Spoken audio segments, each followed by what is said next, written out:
Good morning, everyone. Thank you so much for joining us today for the first webinar in our 5-part series on building a security program. Today we're doing part 1. It all starts with governance. So before we get started, just a couple of quick housekeeping items. If you have any questions during the webinar, please type them into the question pane on your screen, and we will have time at the end where we'll be answering questions. You'll receive a copy of the webinar as well as a copy of the slides in an email after the webinar today. And if you like the webinar so much and want to share it with all of your friends and coworkers, it is also going to be available on our website, so please feel free to direct people there. So we have a lot of material to cover today. Sorry about that. And without further ado, I'm going to hand it over to Paul. Thanks, Robin. So thanks everybody for attending. As Robin said, this is the first of a 5-part series on building a security program. And the intent for this series is really to give some guidance on what's really effective and practical for information security management across organizations of really any industry and any size. One of the things that I always tie back to is governance, simply because if the senior leadership focus is in the wrong place or is not really looking at the big picture of information security governance, then there's a significant risk of wasted expenditures and strategic misalignment of information security initiatives with business objectives and things like that. So information security governance is critical for the overall program to be successful, and that's really why we're going to start with that today. So a little bit about myself. I'm Paul Caiazzo. I am one of the co-founders of TruShield and also the Chief Security Architect. I have about 17 years of experience in information security. My information is up on the screen there, so if anybody would like to connect with me on LinkedIn or Twitter or even just shoot me an email with questions, please feel free to do so. I'm always open to questions, whether that's about governance or about some technical control or something along those lines. If I can't personally answer it, somebody on our team can. So a little bit about TruShield as well. So we are a global cybersecurity company that's based in DC. We have clients across 3 continents, including Africa, Middle East, Asia, and the United States. We are primarily focused on 2 main practice areas, professional services and managed services. In the professional services arena, a lot of the stuff that we do is around strategic consulting and helping organizations build security programs that are founded with good governance and followed through all the way to things like control implementation and oversight and compliance. We have years and years of experience of building security programs for organizations across industries built on different frameworks, and we're going to talk about some of those frameworks today as well. So with all that said, again, this is the first of a 5-part series, and that 5-part series is designed to help you build a roadmap to a strong cybersecurity program. And that roadmap really, it looks like this. This is tied to our series of webinars. You can see the dates that are coming up on there. So today we're going to, again, talk about governance. And then in a month, on March 23rd, we're going to talk about policies to live or die by. And policies really are going to be flowing from governance and helping set the stage for the rest of the stuff that we'll be talking about in the subsequent series. Then we're going to talk about process and how repeatability really enables performance measurement and continuous improvement. And then we're going to go into actual security controls themselves with our Control Freak part 4. Lastly, we're going to finish on oversight and compliance and why it's so important to have independence of assessment and how well we're doing from an information security standpoint. I'd invite any audience member that's listening today to attend all 5. I think they're all going to, in aggregate, help you realize a full and sound security program built on good governance and fleshed out through controls and oversight. So what does a good security program look like? And this is, again, tied back to that overall roadmap. We color-coded it to match with that previous slide. First thing, the top level line item is governance and risk management. And those two are really kind of hand in hand. The governance aspect of it is where the senior staff really is able to come together and set the tone for risk tolerance and what the overall risk management process and procedure is going to look like for the organization. Super important to get that right because everything else is going to flow from that. And the next, obviously, is the policies. That's where we have devised how the organization is going to respond to the governance mandates coming from senior management. And that's going to be linked back to things like regulations or industry requirements or simply just best practices around information security policies. From there, that flows into the process by which, again, we routinely and regularly implement and measure the implementation of the policy. That process is how we get more efficient and how, over time, costs go down through operations and efficiency that we build into the process. The controls really flow from there. This is really where the technical component of information security comes in. And there's many, many controls within that stack. There's just a handful that are listed there. Those handful are the ones that we consider to be critically important, including situational awareness and obviously cyber hygiene being very important as well. And then lastly, that oversight and compliance piece, making sure that all of the preceding steps have been done correctly, that we're compliant with the regulations, and that information is flowing back up to senior leadership to ensure that we're adapting to the environment that we're presented with. So that's the overall thrust of the 5-part program we're going to be talking about. Today's agenda, again, is really going to focus on governance and risk management. And what we're going to be speaking about specifically within that domain is really what is governance, why do we need to care about it, what does the structure of security governance look like, how does risk management factor into that, what frameworks exist out there for helping us get a little bit further down the road without having to reinvent the wheel, and then what are some best practices and how do we really go about implementing this. So let's start with the what and why of security governance. What does it really mean and why does it matter? And this is a question I hear a lot because governance, it's a little bit more of a conceptual or esoteric idea versus something that's relatively more easy to understand, like a firewall rule set or some specific technical control that there's kind of a very black and white, right or wrong sort of approach to it. Governance is a little bit different, and governance is really, the intent is to pivot the focus from thinking about security as information technology and thinking about it more as protecting the information itself rather than just the systems that process that information. So the quote here is from ISACA, and ISACA is actually a great resource for anybody that's interested in information security governance. There's a few slides that we'll speak to today that are pulled directly from ISACA's very good research and content on this subject. But again, really the idea behind governance is for senior leadership to be able to provide that strategic direction, ensuring that that big picture perspective of what the organization is trying to do is folded into the information security strategy. That's really important because there's a lot of costs that are associated with information security that if they're not part of that non-negotiable cost of doing business, that senior management really understands and accepts as part of what they need to be baking into their budgets, then what ends up happening, the knock-on effect of that is that the information security and IT teams probably don't have the resources they need to actually address the risks that the organization is facing. And it's really important that senior management recognize that because some of the risks that we're talking about are critical risks that are really important to the organization's overall success. And if you start thinking about things like a security breach being publicly disclosed, that goes beyond a risk affecting some specific vulnerability on an IT asset and becomes a business risk that could affect the viability of the business itself. Yes, governance is partially implemented through IT and partially implemented through policy and process and oversight, but it really does bubble up to a higher level. And in order to do governance correctly, you've got to have that big picture perspective that typically only the senior leadership of the organization that has. It's where the senior leadership has the ability to set up the accountability framework that they can flow down to their direct reports, and their direct reports can then flow down into things like control implementation and measurement and management. And you also need to bear in mind that information security governance is not really IT security management. There's a significant difference there. IT security management is more focused on specific technical controls and how we go about implementing technical controls. And governance is really more about strategy and alignment with business objectives. So why does IT or why does information governance matter? It's important that this is really drilled home. Security is really not just an IT problem. Yes, there are significant IT investments that are factored into information security, and that's important from a different perspective as well, because those IT investments, they can be very significant to an organization's bottom line, and given that, it's quite easy, in fact, to actually misdirect that resources or allocate those funds incorrectly, especially if there's not a really good alignment between the business objectives and the overall information security strategy. And that integration is absolutely critical for the overall success of the business.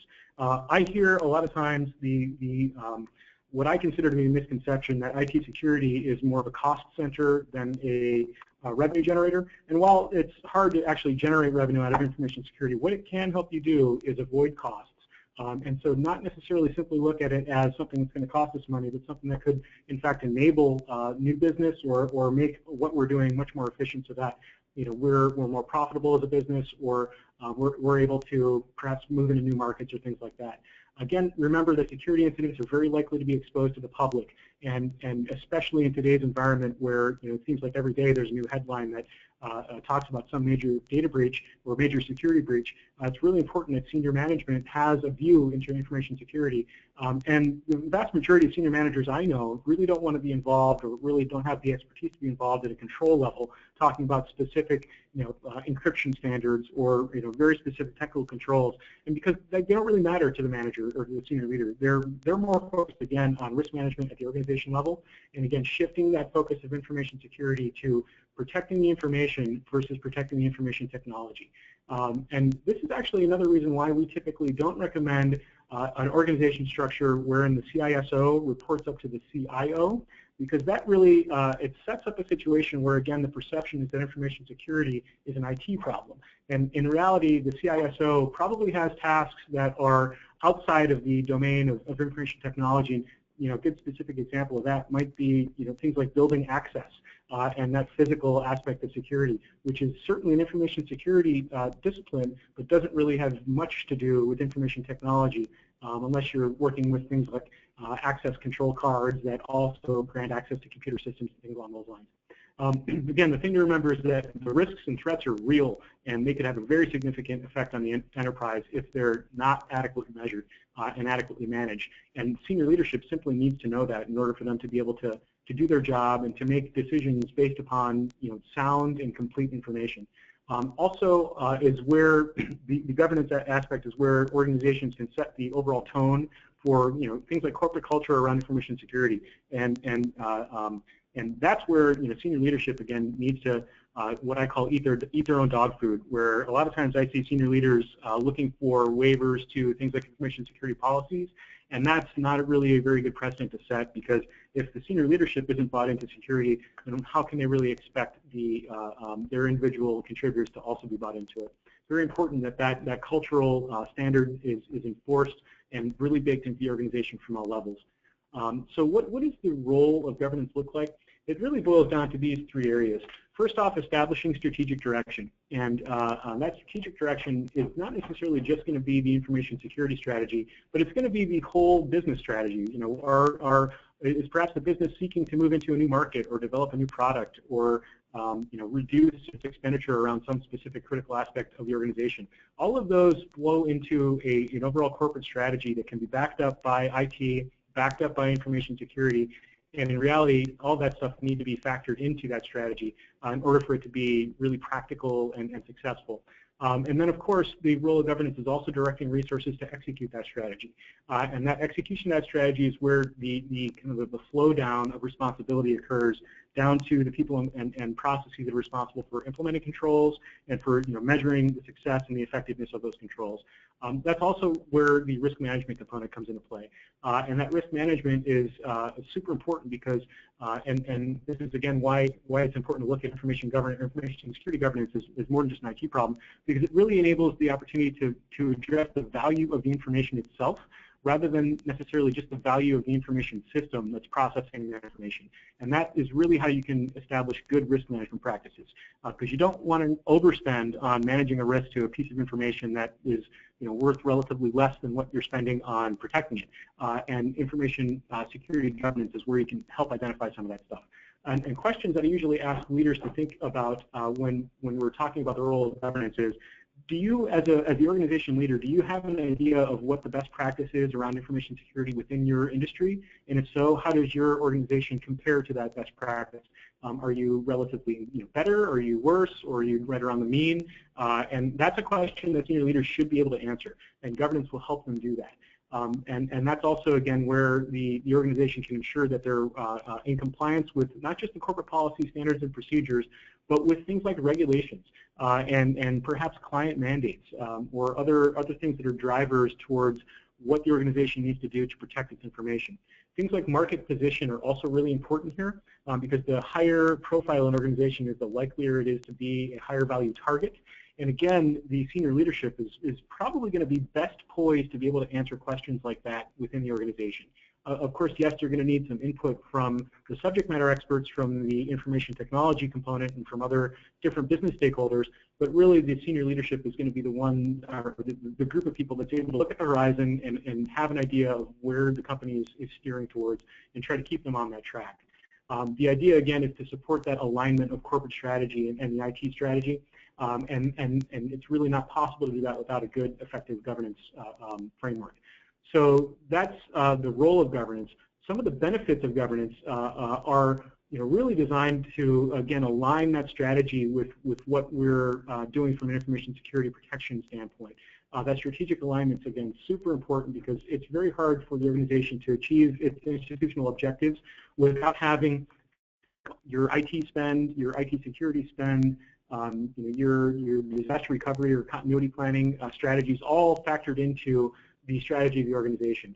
And trying to solve these very complex problems in a vacuum of your technology department is a kind of a faulty way of looking at the problem. And while it is certainly a complex problem that requires complex solutions and certainly technical controls, it's such a complex problem that the senior leadership needs to be apprised of how well you're doing against it to enable things like good resource management and tracking return on investment for IT spend and IT security spend. Very important to be able to do that. Of course, also, this is where the organization can ensure that they're making the right decisions. And I think that's probably the key benefit of governance for me, is that the decision-making process for the senior leaders is based on sound and complete information of how well the organization is doing from a security posture standpoint, from a regulatory compliance standpoint, from just a pure business standpoint in terms of financials for profit and loss, and tracking expenditures across things like working capital funds or operational expenditure versus capital expenditure. And again, that's where you need to shift the focus outside of just the IT domain into the larger picture of the organization as a whole. Again, that's where the resource management comes in and ensuring that you're actually realizing return on investment by doing things like continuously measuring how well your security controls are implemented. So with that said, the structure of governance, what does it actually look like to put together a good governance strategy?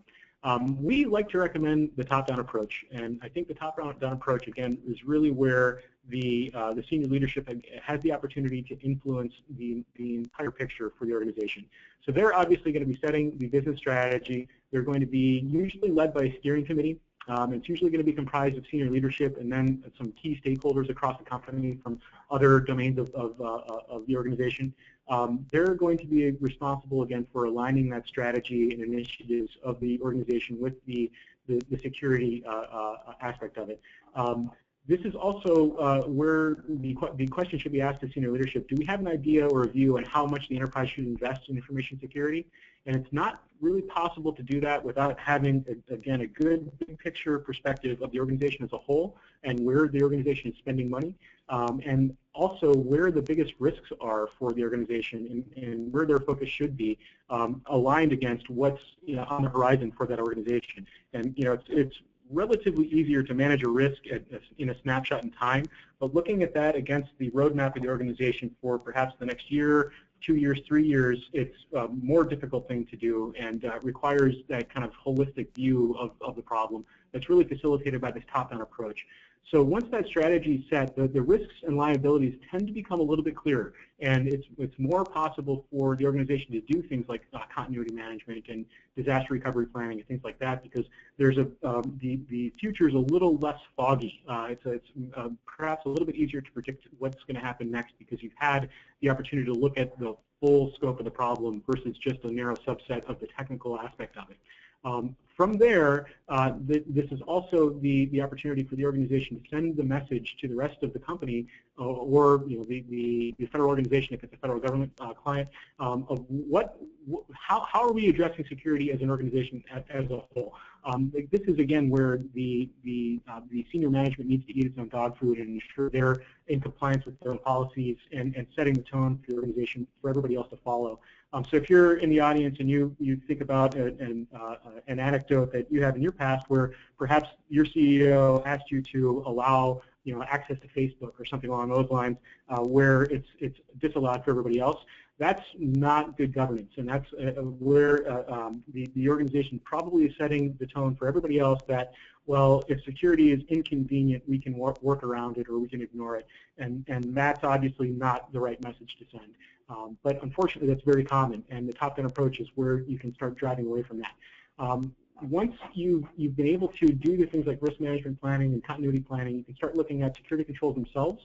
With security controls in this aspect, we're really talking about the policies, the processes, and things like that that are not necessarily the technical component of it, not the firewall or the antivirus, but the policy and process, which is going to ensure that we're meeting the rigors of the compliance requirement that we've got, and we're also in compliance with the organization's policy itself.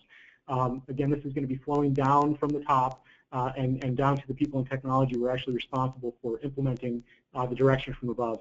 The key aspect of this diagram is that what we're really looking at here is a life cycle, and while direction needs to come from that senior executive and that steering committee aspect of it, the people that are responsible for implementing the controls and are also responsible for measuring their success, they need to be giving feedback back up to the top to let them know how well things are working, whether or not the investments are realizing some return on investment, or whether or not there needs to be additional investment or perhaps a different perspective on how to solve a problem. That feedback loop needs to exist in order for this to really be successful, and it's also the perfect opportunity for senior leadership to be able to answer that question: how well are we doing in comparison to our peers or in comparison to the kind of industry accepted standard? And if senior management, again, isn't really able to answer that question, they don't have their finger on the pulse for security. And that lack of awareness around security posture is what results in things like third-party risks affecting millions of customers. Specific example I'm thinking of there is the Target data breach, wherein that third-party risk wasn't fully accounted for by senior executive leadership and resulted in major losses for that organization. So it's, again, really important that that feedback loop is continuously working to improve the security posture of the organization. Some of the key characteristics of good governance are, again, that it's an institution-wide issue, that leaders are accountable. And that's really important. You can delegate the responsibility of implementing a control down, but you cannot delegate accountability. And at the end of the day, the more senior leaders are aware of that, the more information security is talked about in boardrooms or in C-level conversations, the more leaders realize that they're accountable for this.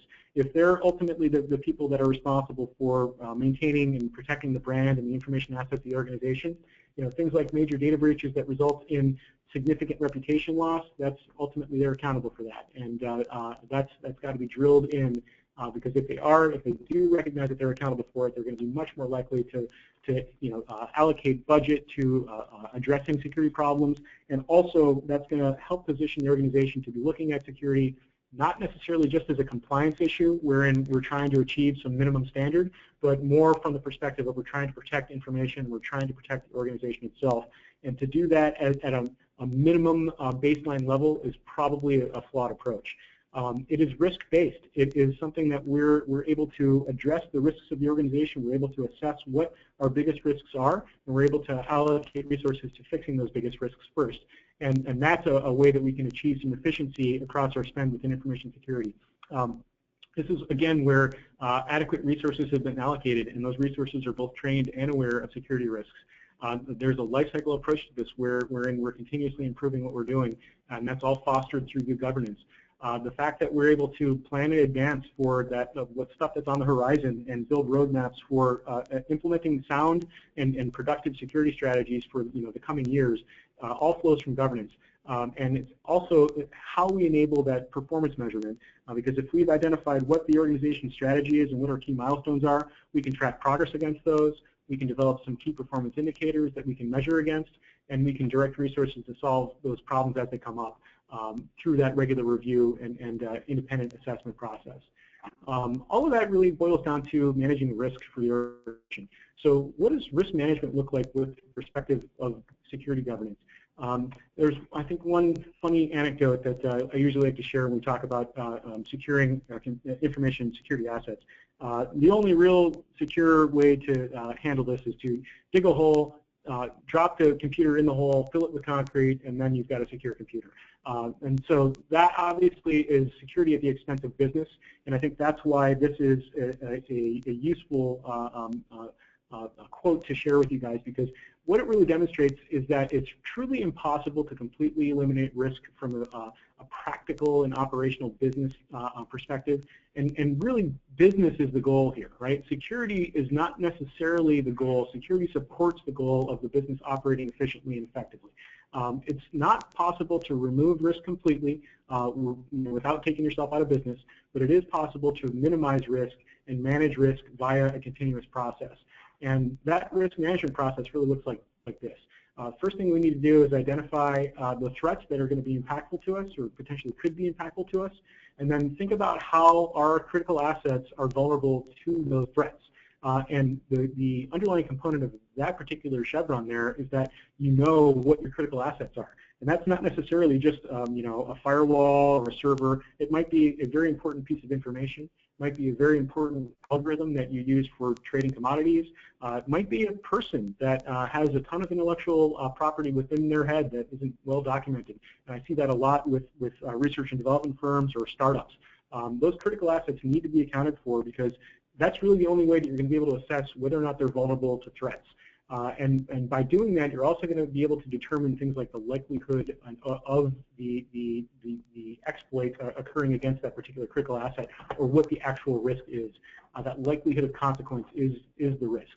And from there, you've got to think about ways that you can reduce risks. And there are many, including things like control implementation, cyber liability insurance, or risk transfers.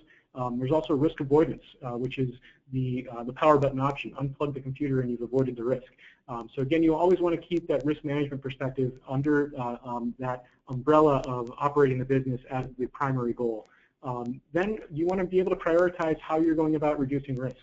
And again, it's really not possible to do that if you haven't identified what your critical assets are within your organization and assess them for vulnerability to threat. That can be in the form of a technical vulnerability assessment. That's at least a subset of the work. It's got to be included, but the risk assessment needs to go a little bit beyond that to usually what we call an enterprise risk assessment that incorporates things like policies and regulatory framework and situational awareness and training and things along those lines. Again, shift your perspective outside of just IT as the key component of risk management. And risk management is also a life cycle. It's based around governance. And this is, again, important to keep in mind, because as you notice in this diagram, it's all centered around business objectives. And the business objectives are really what are driving this wheel. Governance is where the organization has the opportunity to do things like integrating with enterprise resource management tools so that you're allocating resources correctly to address the biggest risks that you're seeing. The senior leadership is situationally aware, knows what's going on with the security posture of the organization, knows what's going on from a what's on the horizon, maybe on a regulatory perspective, or what's on the horizon from a business objectives perspective. That's all boiling down to situational awareness of what's going on in my organization right now. Without that, it's not possible to make good risk-based decisions. And those risk-based decisions are really what the net outcome of this life cycle needs to be. So the way that works is you need to first off evaluate the risk of the organization against a particular risk profile. That risk profile needs to be driven by senior management. How much risk does the organization tolerate? Some startups are very comfortable with operating in a higher risk environment, whereas perhaps some Fortune 500s or perhaps publicly traded companies can't operate in a risk environment like that and need to be very tightly controlled, or there's significant financial or reputation liabilities for them. So that risk profile is something that's going to be case by case, and every organization is going to be different, and senior management needs to really set the tone for that. And we need to be able to monitor against that and understand what risks are going to be impactful to the organization. That's where things like continuous monitoring come in. We're able to do things like monitor how well controls are implemented or effective, or what sort of threat traffic we see on our network at any moment in time. All of that contributes to the overall risk posture of the organization, and that's something that the people charged with information security need to be aware of and need to be flowing back up to management so that they can adapt to circumstances as they come up and maintain that current situational awareness. The response to the risks that we identify during risk evaluation is where we're able to put in place some reactive controls and hopefully position ourselves and position leadership to be able to take proactive acts to ensure that those sorts of risks don't crop up again in the future, or position the organization for future success and fewer problems overall. That's the opportunity to inform management of what we observed during the risk evaluation component, and deploy countermeasures, whether that's an adjustment to a policy, or maybe a new rule in a firewall, or maybe it's a door lock, or something along those lines that again doesn't necessarily fall under the IT discipline, but does contribute to risk management as a whole. All that information gets back up to the steering committee that's charged with information security governance, and enables them to make risk-based decisions that they can hand back down to the control implementers, and again continuously improve this process, continuously measure performance against it, and continuously make informed and complete and comprehensive risk-based decisions. This is not something that you have to do on your own without any sort of guidance whatsoever. To do so would be akin to trying to reinvent the wheel, and that's not a very sound way to look at this problem. There are many frameworks out there that will help you address the information security governance aspect of information security, and we're going to talk about a few of them today. So the frameworks that we usually look at are akin to a blueprint for an information security program. That framework is, it's going to be flexible and extensible, but it's going to be based on best practices. That's going to help you position the organization to learn from the mistakes and successes of your peers in your industry, or from subject matter experts that have seen many different industries and know what is practically implementable across them. It's really the basic structure for a information security system, not necessarily tied to any one organization, right? The framework is intended to be flexible and scalable, and allow for extendability into different regulatory environments. Consider it to be a blueprint that's going to aid your leaders and decision makers and systems architects that are working on designing secure systems, and incorporating things like front-end security and back-end security, while ensuring that they've addressed what the critical assets of the organization are and put the right controls around them. Frameworks are important because they've usually gone through many cycles of refinement. You usually are not going to be implementing something that's fresh off the press, that nobody's really tried to implement before. It's been implemented at usually many organizations and refined in the process. The frameworks that we're going to talk about today, there's usually many iterations of these. The latest, greatest is going to incorporate the modern threats and modern countermeasures and controls, and that's obviously the best place to position yourself. So if you're in an organization that's looking at implementing some framework, or what framework should we align to, there are many out there, and there are certain ones that are better for particular industries than others, and we'll talk about that on the next couple of slides. The key thing for a framework is that's going to help you save time. It's going to help you efficiently implement a security program, and not necessarily fall into those pitfalls that others have fallen into, looking at fixing vulnerabilities rather than addressing the root causes, things like that, or even unnecessarily spending money on controls to protect an information asset that's relatively less valuable than the countermeasure itself. And that's going to help you ensure that you properly implemented the security solutions, and that you're, again, not trying to reinvent the wheel. That's a really flawed approach to this. If you try to do this yourself, that's not an indictment of anybody's skill set, but why not leverage the good work that's been done by these industry consortiums that have put together these frameworks? We found that to be a highly efficient way of achieving advanced security, a mature security program quickly. Some of the frameworks that we see quite a bit of, and there are many, I have to say that, the ones that we see most frequently are the NIST 800 series information security framework. Typically, it's going to be more applicable to a government entity or an organization that works with the government, but since it is very broadly defined, it's certainly possible to apply the NIST framework to a non-government entity. The thing with that is that you, as with any framework, need to tailor it down to your specific environment. There's always, with any of these frameworks, going to be controls that are applicable to you, controls that are not applicable to you, and it's important to be able to distinguish that. The framework simply gives you, again, a good blueprint of how to structure the program with full cognizance that not everything is going to be applicable to our business strategy or our organizational objectives. There's also ISO 27001 we see quite frequently, certainly with the industrial organizations we work with or with the international organizations we work with. And the one thing about the information security frameworks is that there usually are common characteristics across all of them. A lot of times when you really drill down into each of these and gain a good understanding of what they're asking you to do, you start to realize that effectively all of these frameworks are asking you to do a lot of the same things, but they're calling them a little bit differently across each one. So while someone may have expertise specifically with ISO 27001 and may not have been exposed to NIST, there's actually not a huge learning curve there because, again, the set of controls is not all that different. They're probably just called something different. One thing that we typically recommend is if an organization has not done any sort of framework alignment in the past or doesn't have a specific regulation that they have to comply with, and that regulation might be FSMA for the federal government, or it might be HIPAA for a healthcare organization, or it might be FFIEC for a financial institution. In lieu of a regulatory requirement, we recommend the SANS 20 critical controls. That is the set of security controls that admittedly are more focused on the technical aspect of information security, but they will help you develop a roadmap to get to a high level of maturity much more quickly than what you'd be able to do otherwise. And the intent there is to be able to assess yourself against any one of these frameworks and identify where you're most efficient or where you're most successful, and then put resources towards addressing those big deficiencies.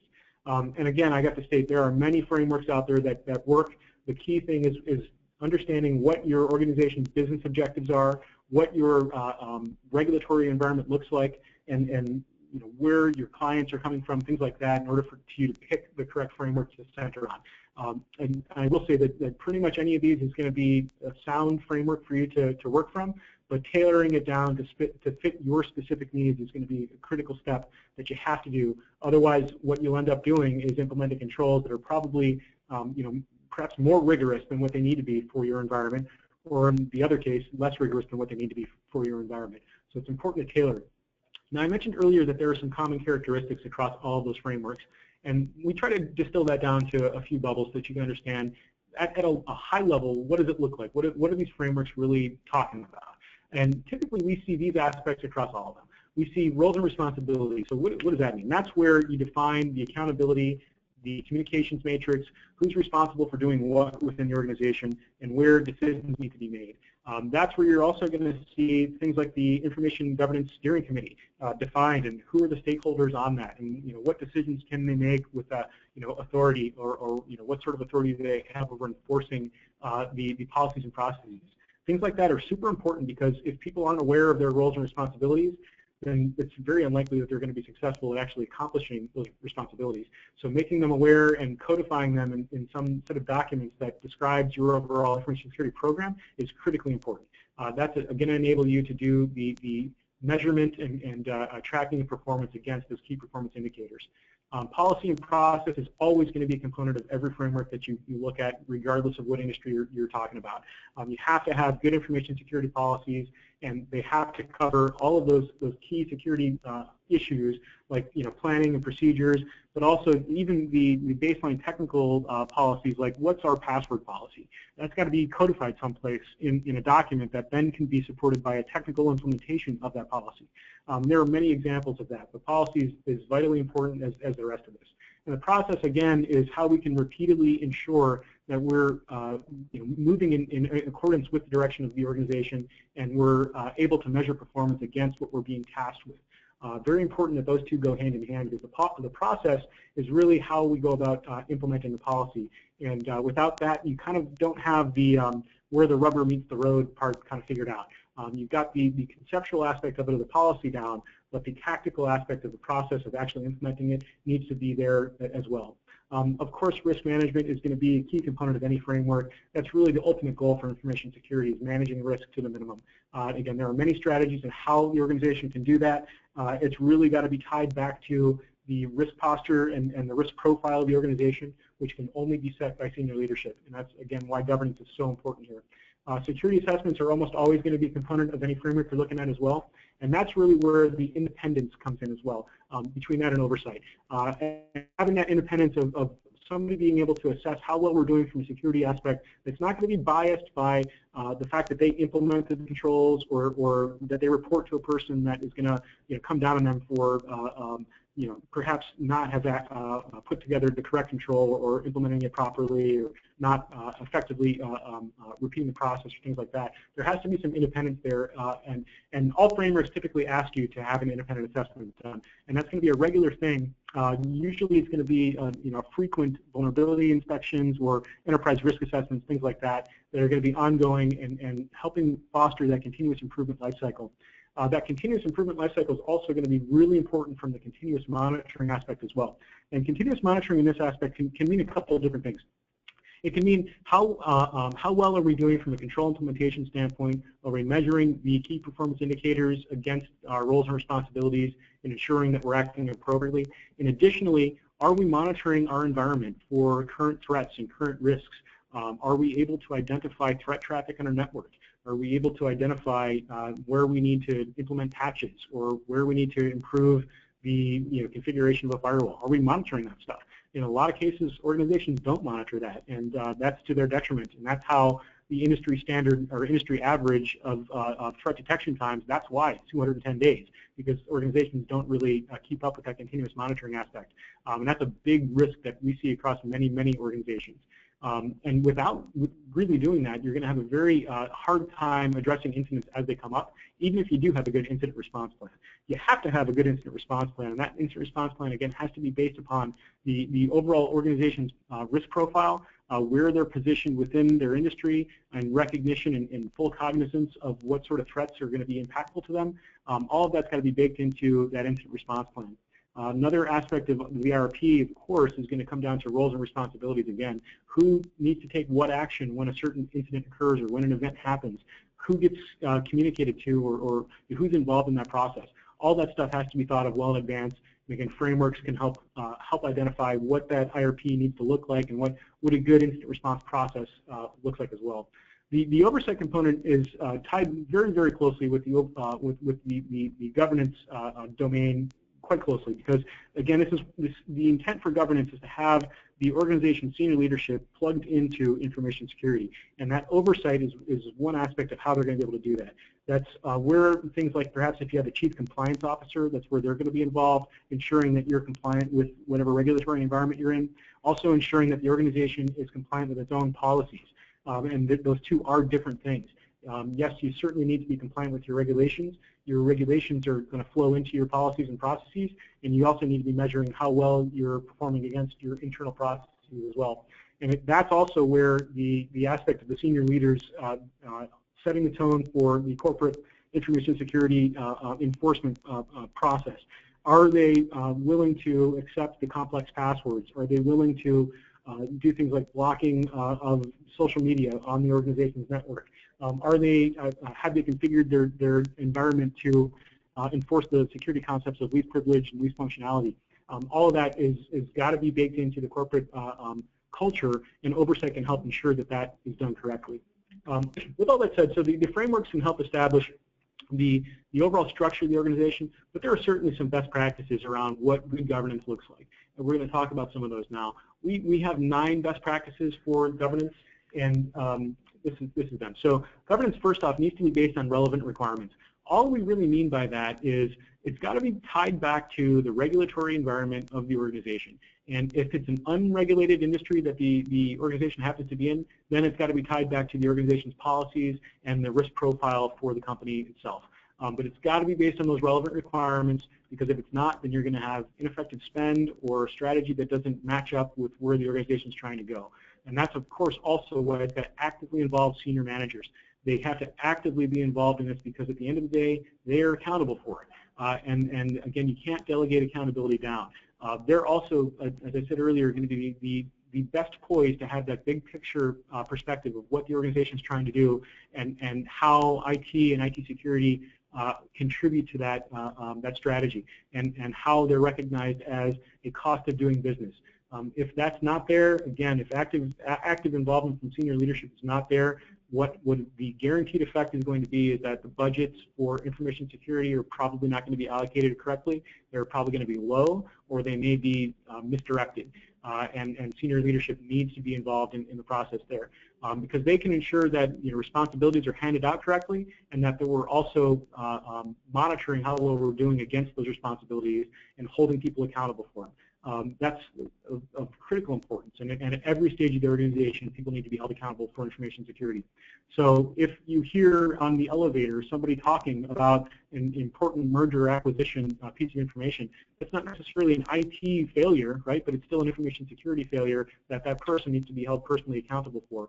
And that's part of that corporate culture thing that where organization leadership needs to communicate those security priorities to everybody across the organization and make sure that that security is really baked into how the organization does business, not just from a management activity perspective, but from every level of the organization. Everybody has some role to play with protecting the information of that organization and protecting the viability of the business itself, and governance is where that really is established and codified, and also make sure that the subordinate people within the organization understand that it's important to leadership, and that there are eyeballs on it, and a deficiency or a failure within this domain is going to get management attention. And also make sure that that security is appropriate. So that's kind of a nebulous term, adequate or appropriate security. We see that a lot with respect to regulations or client mandates, implement adequate security. So how do you implement adequate or appropriate security? That has to tie back to the value of the information. And if you're, again, looking at information security as an IT problem, you may not be looking at the value of the information that you're trying to protect. And if you're not, then it's going to be really hard to implement adequate or appropriate security to protect that information. And the key component of that is, if you haven't had some sort of quantifiable assessment done of what the value of the information is or what the potential financial risk of a security breach is, it's not really going to be possible to understand what sort of budget you need to implement for addressing the security risks. Because a countermeasure should not cost more than what you could stand to lose should that countermeasure fail. Otherwise, you're going to be spending more than what you could possibly lose if you had a problem, and that's not necessarily in the best interest of the organization either. That security information that you're going to realize by virtue of doing the continuous measurement, continuous improvement, is going to aid the senior leadership in decision making. And it may prevent some very big missteps from an organization's perspective, because the organization may have an idea to move into a new market that could be significantly risky, perhaps moving in, operations into a new country where they're trying to do business that has either a different regulatory environment or no regulatory environment, or some infrastructure issues that that organization needs to be aware of so that they can manage the risk of that. If they're not aware of that, it's hard for them to make good, informed decisions. And that security information needs to be part of that informed decision-making process. All of that is going to help senior leadership focus on risk management and minimizing the risk to the organization, so that they are, again, keeping their fingers on the pulse for the information security posture of the organization, and they're using that information discovered through monitoring to effectuate their strategy, so that they can adapt to changing circumstances as they come up. Because there's really, it's not possible to look 3-4 years into the future and have an exact plan of what precisely we're going to do across every step of the way. You need to be able to adapt to circumstances as they arise, and that life cycle of that feedback loop we talked about earlier is how the organization can do that. So what does it actually look like? What is the process of implementing security governance? And we'll talk about that now. So we're going to look at the process of implementing a governance framework. And the first thing that you need to do is establish the foundation for the governance framework. This is where things like the steering committee are developed, the people that need to be involved in that are accounted for, that roles and responsibilities are accounted for as well, wherein the organization has those responsibilities defined for things like control implementations, or what responsibilities somebody has that they're going to be measured against. All of that is in that established box. And then, of course, we need to assess. Assess really just means how well are we doing right now? Can we perform a current state assessment against where we're at right now? And can we identify where we need the most help? And then we need to define what standard we're going to build to. And that standard, again, is going to be one of those frameworks we talked about earlier. Might be ISO, might be NIST, could be something like COBIT or ITIL. Or even there are other frameworks out there that are very industry specific, like the National Futures Association or the Food and Drug Administration have developed some frameworks recently that organizations in those domains can implement. But one or another, the organization needs to define what standard we're going to assess or build to. And then we need to analyze how well we're doing. We need to execute our strategy, and then we need to continuously improve that execution of that strategy. So with all that said, there's some good research out there of what the actual structure needs to look like and what a good process at a more granular level looks like. And that's really this slide. Again, this is taken from an ISACA document, which is a great resource for anybody that's interested in governance itself. So as you can see from this, it all starts again with senior management. Senior management develops that business strategy, and that business strategy is going to set the tone for everything else that we're going to be doing here. The organization's objectives flow from that strategy, and those objectives are really where we're going to help define what requirements we actually have to implement. Senior management is responsible for creating that steering committee, probably has some seats on that steering committee as well, and that steering committee is responsible for implementing or developing that risk management strategy. The information security strategy as a whole, which as you can see is tied back to the business's overall strategy. The security requirements are going to be flowing from that, again, with the influence of the organization's objectives. And then from there, the CISO or the steering committee can look at developing action plans or tiger teams or working groups that are focused on very specific problems they're trying to solve. They're also going to be responsible for developing policies and standards and putting together that full security program that's based on the security requirements that are flowing from the organization's objectives that are taken from the business's strategy. Then they're going to work on implementing that security program and then building a continuous monitoring model that can track metrics and report that back to the steering committee so that we can evolve what we're doing over time and get continuously better at it. This is an important aspect because, again, it's a life cycle. If you consider information security governance to be a one-time event, then you're looking at the problem wrong, and it's got to be something that we're continuously measuring ourselves against and continuously improving.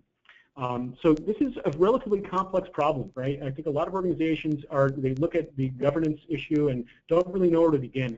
And that's, I think, where TruShield could help.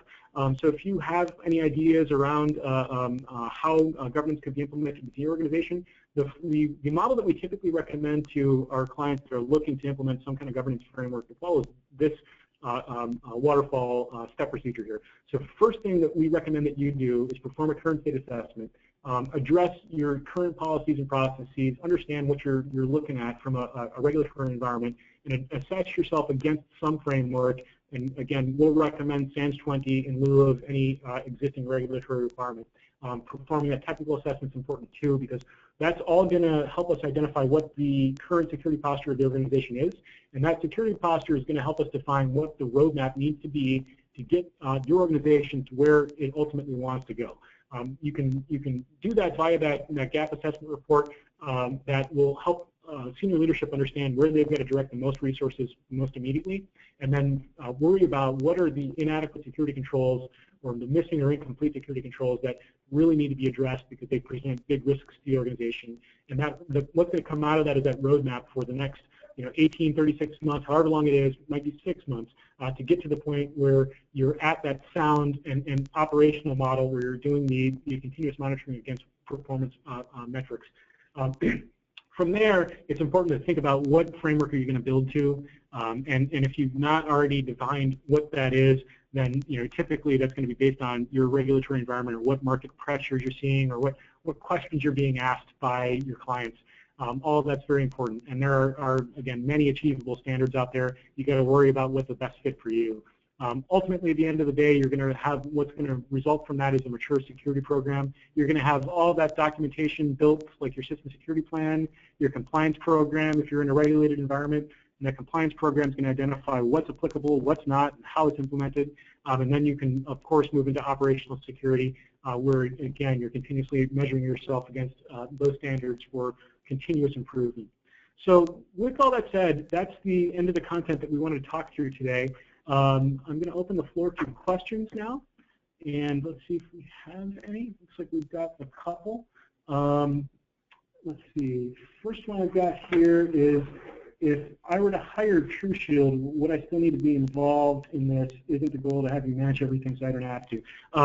Okay, so certainly, we can help identify and define what your governance standard needs to be, or implementing governance with the organization.